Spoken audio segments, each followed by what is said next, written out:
This is my first track day at Cadwell Park in my MK3 MR2. It's got a 2ZZ swap, which is the 1.8 Toyota answer to the Honda K20. It's not as powerful, it's a lot more fragile, but it sounds better and it swaps into these cars very well.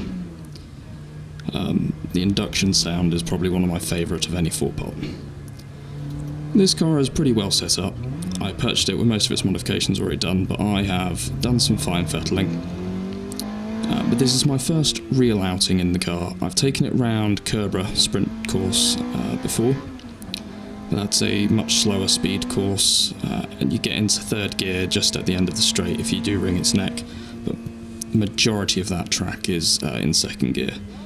So I'm still getting to know Cadwell here. This corner here particularly as well, I feel I could take a lot quicker. But the front end on this MR2, because of the staggered setup, is a little bit weak. Staggered is probably better for sort of predictable handling, but I would like just a little bit more front end on this car. It is exceptionally set up, and I think it's about as good as it gets without changing the size of the width of the tyre on the front. It does run out a bit of chuff at the back of that straight that we've just come through there, so you can max out 4th gear and get it into 5th, but there's almost no point. Once you're into 5th, this little 1.8 that's got all of its power sort of above 7,000 RPM just doesn't have the torque. That said, I had an absolute blast around this track in this car. It's probably my favourite. I think favourite might be a strong word here, but my favourite car and track combination I've ever tried. That said, I'm not the most experienced person in the world. I have been a track day instructor for a while. I've driven Porsches, Lamborghinis, Ferraris and all sorts. The closest thing I can liken this car to is a Ferrari 430. Although the 430 is somewhat hindered by the fact it's got a massive V8 in the back. As glorious it sounds, there is actually just a little bit too much weight at the back. This car's a lot more neutral, so you can throw it about a bit more, and it's a little bit more forgiving. The detail in the steering on this MR2 is phenomenal. I worry about trying in a Lotus Elise because it may ruin this for me.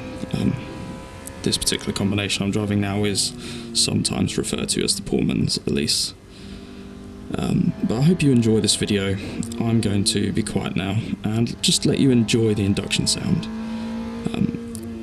And on a last note, and the latter half of this track day session, there is a Porsche GT3 RS that I'm not sure what was going on, but I feel like I was up their rear end. I was as close as I felt was necessary for them to know that it was probably worth letting me pass, so I wasn't stressing them out or sort of pushing them to make any mistakes. But I was there. On the straights, obviously, they always disappeared, but as soon as there was a corner or a braking zone, I was back there again. They do eventually let me past, I think, after 3 laps. And as soon as I got past, I think I do about half a lap, and the tyres are starting to overheat because the pressures are, I think I still had about 2 bar in all round, which is a bit too high for these slicks. Or it might have been 1.8, but I just felt the tyres getting really, they were just a little bit past their best. That said, they are quite old and dry, so who knows. So thank you very much, and I hope you enjoy watching.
Bye.